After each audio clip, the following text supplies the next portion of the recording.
let's look at the reality. Polling shows that this isn't fringe behavior from the left. A 2025 RMG poll found that 28% of Democrats said it would be better if Trump had been killed, and another 24% were unsure.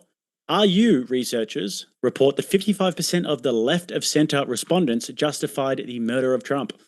Okay, so we are back. And honestly, this one caught me off guard in the best possible way. So here is what you are about to watch. Jake from Rattlesnake TV goes head to head with Brenton Lengel, a self-described anarchist and comic creator, over one of the most hotly contested questions in modern politics right now. Is the left genuinely more violent than the right? And I am not talking surface level talking points here. Both of these guys came prepared. One brings polling data and real world examples. The other walks in with 30 years worth of criminology research. And the moment they start pushing back on each other's definitions, that is when this whole thing catches fire.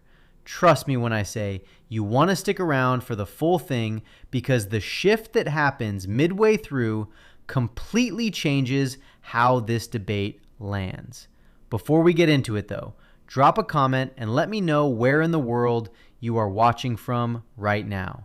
I genuinely love seeing where this community reaches, and it always surprises me. All right, let's get into it.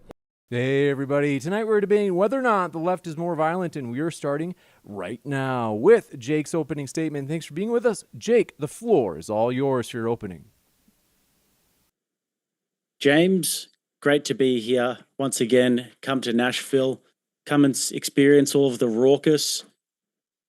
Me and Rob Knorr might be coming dressed up as the Blues Brothers. That could happen, which will be interesting if it does happen.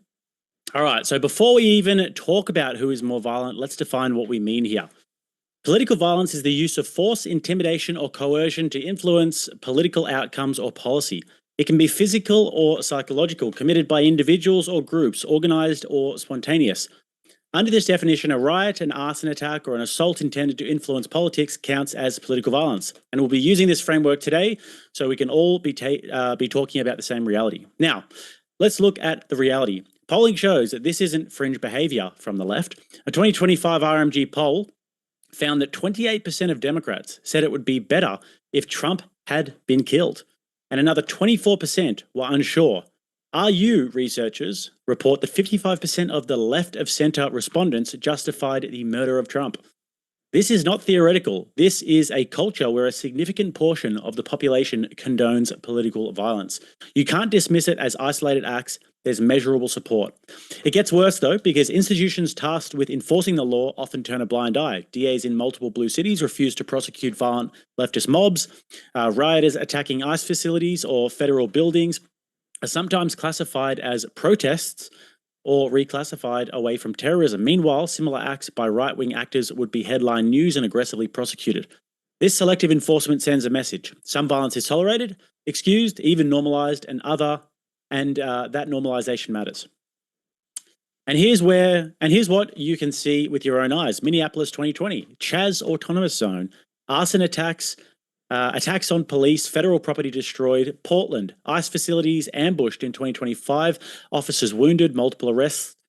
Tesla arsons, campus intimidation, assaults at public events. These are real, documented, repeated acts. Facts, not opinion. The lived reality of political violence today overwhelmingly shows a modern left that tolerates and even commits violence when it suits their cause. And here's the bottom line. This is absolutely ridiculous. This whole entire debate, the premise of this debate and everything, the left is more violent. I know it. My opponent knows it. James knows it. The audience can see it with their own eyes. We deal with it all of the time. We're dealing with new things every day. If anything, we're just desensitized to it at this stage. And yet, the attempted gaslighting by the left, pretending that these patterns don't exist or minimizing them, is intolerable. Today, we're going to expose the reality. The modern left tolerates excuses and in many cases engages in political violence. And it's time to call it out for what it is. So with that, I'll hand it off to Brenton. Brent, we're ready for your opening statement. Hey folks, Brenton Lengel here. Just back. I am a poet, playwright, Appalachian Trail 2000 miler, and thrice Ringo Award nominated comic creator, author of Snow White Zombie Apocalypse, Darude Shadow of the People, and newly NPCs, Myth, Magic, and Retail, which is basically Game of Thrones meets Bob's Burgers, because that's what the world needs in 2025. Anyway, James asked me to do this, and I was really excited, so I'm just going to jump right into my opening statement. This is the moment where you realize the entire framing of this conversation is already working against one side before a single study gets cited. Jake comes in and does something most people skip. He defines the terms first. And that matters more than people realize. Because here's the thing about political debates. Whoever controls the definition controls the entire battlefield. Jake locked in a definition that includes riots, arson, intimidation, property destruction, not just fatal violence, all of it. And that single move is going to come back to haunt his opponent later in ways Brenton probably did not see coming. But then Jake dropped something that genuinely stopped me. He cited polling that showed 28% of Democrats said it would be better if a sitting political figure had been killed, and another 24% were unsure. You have to understand what that number actually means. That is not a fringe group of extremists on a dark corner of the internet.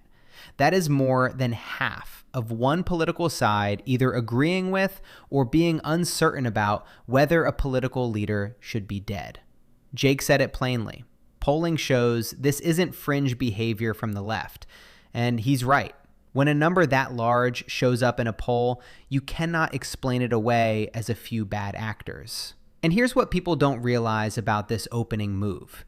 Jake did not just throw out emotional anecdotes. He combined data with real events. Minneapolis, Portland, ICE facilities, Tesla arson, campus assaults. He's building a case that says, look, the pattern is consistent. And then he makes a point that hits even harder. He said similar acts by right-wing actors would be headline news and aggressively prosecuted. That selective enforcement argument is something you rarely hear framed this cleanly in a debate setting, because it's not just about who commits the violence, it's about who gets held accountable for it. And that asymmetry, that double standard, is exactly what makes this debate so important to have. The topic tonight, is the left more violent than the right, is a natural one to have in the wake of the Charlie Kirk assassination. And as someone who was in talks to debate Charlie, it hits a bit closer to home than most.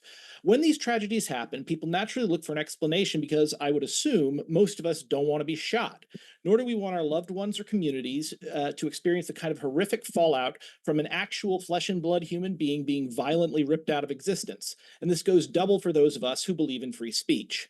The idea that someone we don't know might kill us completely out of the blue is not one that we can sit with. We want to know how it happened, why it happened, and what we can do to make sure it never happens again. And yet, it keeps happening despite our best efforts. Now, I bring this up because the topic itself, is the left more violent than the right, in terms of the modern first world, and especially the USA, is a natural one, despite it actually being, in terms of debate, one of the most cut and dry topics that anyone could debate in all of human history. The answer is no. Objectively no, a million times no. As surely as 2 and 2 make 4, the left is, presently, less violent than the right by far. I could quote studies and crime statistics all night, but that would be intensely boring, and I don't think I would persuade most of the people here. Still, just to get it out of the way, here are a few. In 2021 study, Far Left versus Far Right, published in Criminology, Criminal Justice, and Law Society, over 30 years, 1990 to 2020, researchers found, quote, over the last 3 decades, the overall prevalence and deadliness of the far right far outweighs the far left, despite far left violence increasing in recent years. The right-wing Cato Institute concurs. Out of all of the ideologically motivated murders, excluding 9/11, between 1975 and 2025, the far right was responsible for 63% of ideological murders, and the far left just 10%, the remaining 23% being jihadis. If you include 9/11, then according to Cato, the right is responsible for 11% and the left just 2% of the killings, all the rest of those being chalked up to jihadists. That CCJL study actually has a breakdown of all the ideologically motivated extremist homicides. Just shy of 85% of the ideological murders have been committed by the far right, while only 15.6% were carried out by the far left. Now, they also break it down by weapon type, ideological strength, the specific ideological motivations, and presidential administration. And ironically, the worst administration for this happening was Bill Clinton's second term. 19.4% of all right-wing murders and 7.1% of all left-wing murders happened under Clinton. The first Trump administration had a high uptick of killings on both sides, 11% of the right's 85% and 40% of the left's 15% took place under Trump, which is a huge uptick from where the left was beforehand. And honestly, while it's up there, it is by no means the most fatal year for right-wing violence.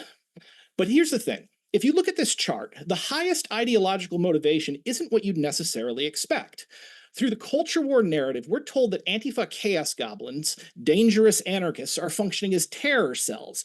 But out of all of the far left murders, only 3 are ideologically motivated by anti-government sentiments. Similar anti-police sentiment contains only 6 leftist murders over the course of 30 years. The number one motivation from both sides is anti-race/ethnicity violence. 33.3% of all ideologically motivated murders by leftists and 42.7% by the far right, respectively. Even anti-social minorities, which would include anti-LGBTQ murders, make up only 32.2% by the far right. So most of these murders aren't being carried out for the reasons that the news is telling us. Here is where it gets interesting, because Brenton comes in with actual studies, real criminology research, numbers broken down by decade, by weapon type, by presidential administration. And honestly, for about 60 seconds, it sounds convincing. He says the left is presently less violent than the right by far. He cites that just shy of 85% of ideological killings were committed by the far right. On the surface, that sounds devastating for Jake's argument.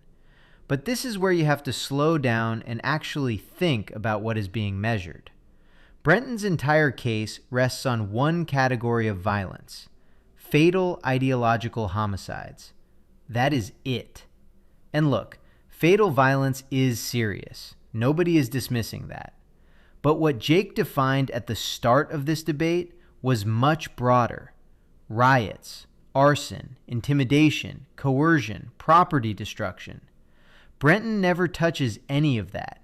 He walked into this debate with a scalpel when the question required a wide-angle lens. Here's an analogy that might help. Imagine someone asks you which neighborhood has more crime, and you answer by only counting homicides and ignoring burglaries, assaults, and vandalism entirely. Technically, your numbers are accurate, but your conclusion is incomplete.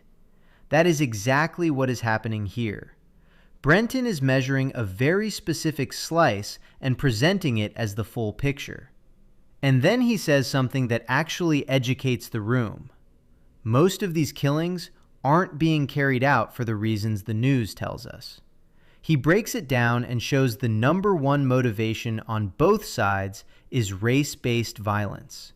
Not anarchists, not anti-police extremists, race. That is historically consistent with what criminologists have documented for decades, going back to post-Civil War political violence in America. The ideological label changes, but the racial dimension stays constant. That part of Brenton's argument is genuinely important context. But it still does not answer the broader question Jake put on the table. And that gap is about to become a massive problem for Brenton. If you flip on the TV or listen to the Trump administration, the people newly listed as terrorists, well, it's not anarchists, it's not anti-fascists, nor trans activists, nor anti-capitalist, nor anti-police or anti-Christian. It's race. That's what Americans are actually being killed over, which means that this is primarily a battle between militant black nationalists and militant white nationalists. The second biggest category is gay bashing, for lack of a better word, and the rest, well, they barely register. And you want to know the craziest thing? The total number of people who have been murdered over the last 30 years for political reasons is, excluding 9/11 and the Oklahoma City bombing, just 269. Let that sink in. 269 murders, 42 coming from the left and 227 coming from the right in a country of 340 million people. There were 22,830 murders just in 2023 alone, and we're dealing with 269. Yet this is the wolf at the door that our government wants us to believe is the reason for curtailing our own civil liberties. The right to privacy, the right to due process, the right to speak our minds, the recent attacks on the First Amendment by Trump gutting the Fourth Amendment, all of this is so that they can protect us from ourselves, or Antifa, or whatever other bugaboo these charlatans trot out next. And they do this while they drop our pay, raid our pensions, and steal what little access to health care we have. And of course, our media is complicit because hate and fear are big business. The goal of YouTube and Facebook and Twitter and MSNBC and Fox News and OAN and TikTok, all of it is a bad puppet show. That's what the culture war is. It's bait. It is a trap designed for you. So the next time you see that shit, don't take it. See, there's this thing called mean world syndrome.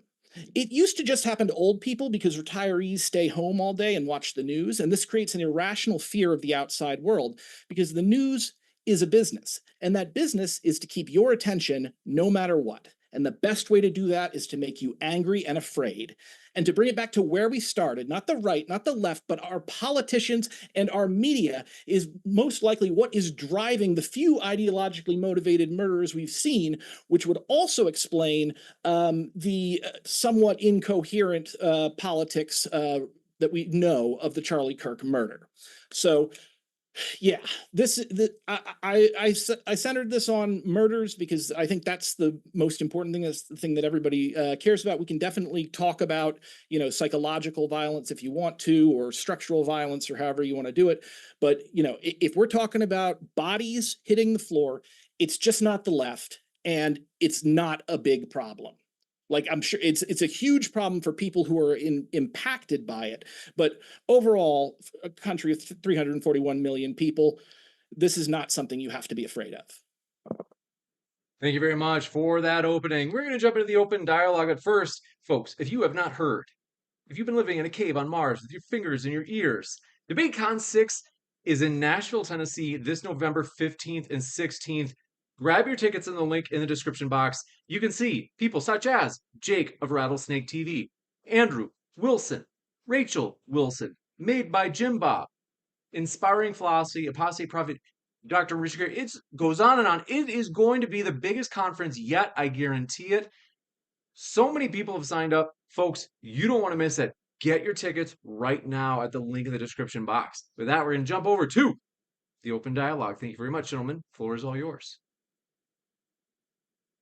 Jake, you're muted. Let me just swing over there and make sure. Sorry, yes. First of all, I'd like to make sure that we can agree on a definition of what political violence actually is, because I think that maybe we have contrary definitions here. Brenton, can we agree that political violence is the use of force, coercion, intimidation, or damage to property by individuals or groups to influence political outcomes or punish opponents? So Brenton lands what he thinks is his closing blow. He says 269 total political killings over 30 years in a country of 340 million people, 42 from the left, 227 from the right. And he frames it as, this is not even a real problem. And I understand the mathematical logic he's going for. Compared to overall crime rates, the number is small. He's trying to put the scale in perspective. But this is where the argument completely falls apart for me. Because Jake never claimed the only form of political violence worth discussing is fatal homicides. He said from the very beginning, riots, arson, intimidation, coercion, property destruction, all of it counts. Brenton spent his entire opening building a case that answers a different question than the one being debated. And the audience is sitting there watching someone confidently present data that is technically real but strategically irrelevant to the actual topic. And then, right at the end of this segment, Jake asks Brenton one simple question. Can we agree that political violence includes force, coercion, intimidation, and damage to property? Not just killing? All of it? And that question is not small. That question is the entire debate in one sentence.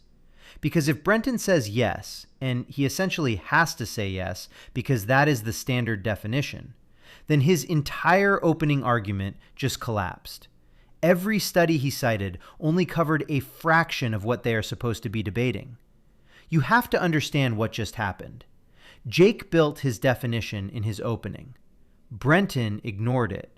And now Jake is handing him the rope. What happens next is something you genuinely need to see. So what do you guys think of this? Leave your thoughts down in the comments. Please like and subscribe, and I will see you in the next video.